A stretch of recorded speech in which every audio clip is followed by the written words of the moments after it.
Hello everyone, Willith here. Today I'll be talking about the believability of magical resources. So without further ado, let's begin.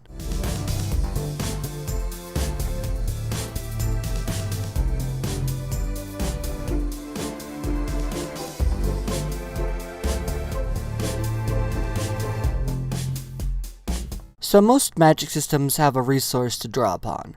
For a good example, think about mana from a video game.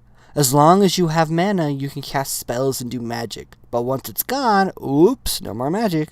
To make magic believable, here are some things to take into consideration. For instance, what's the resource? How does it fuel the magic? Once it's gone, does the magic user die, faint, or are they otherwise not affected? I'll move on to a few examples of magic systems to showcase how these can be done in good and bad ways. First, we have Mistborn, which is a hard magic system. The resource is extremely rigid with its rules, and it's an actual physical resource that they need to gather.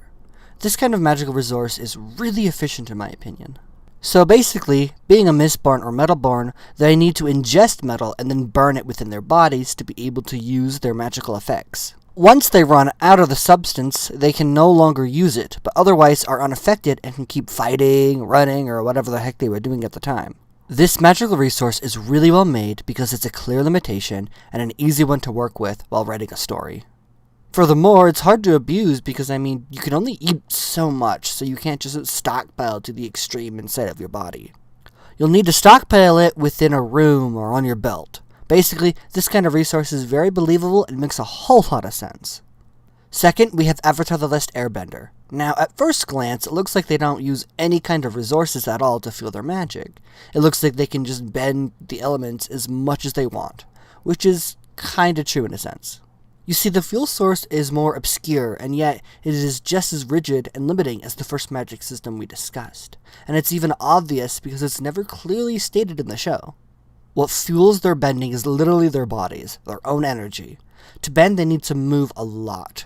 Just like in real life, we can't run or exercise or fight forever. Even fighting for 10 seconds can really push people, if not end fights straight out. Once you are exhausted, you can't bend because you can't move. Or you can, but you won't be nearly as powerful. In order to increase your quote-unquote resource to be able to last longer in a fight, you need to condition your body, train, and so on. It's an ingenious way to fuel your magic system. Thirdly, we have your average video game. Many of them that have magic uses mana.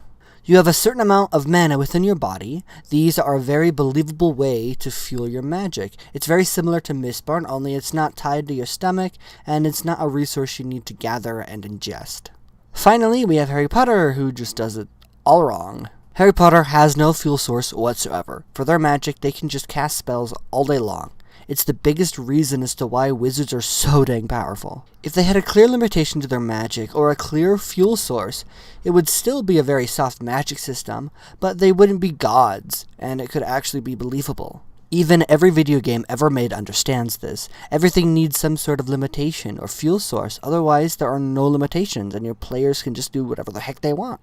For instance, in Skyrim, if there was no mana and cooldowns, you would be unstoppable. Just keep shouting and casting fireballs all day. So in conclusion, for a magic system to be believable, they need a fuel source, or some kind of clear limitation, at least in my opinion.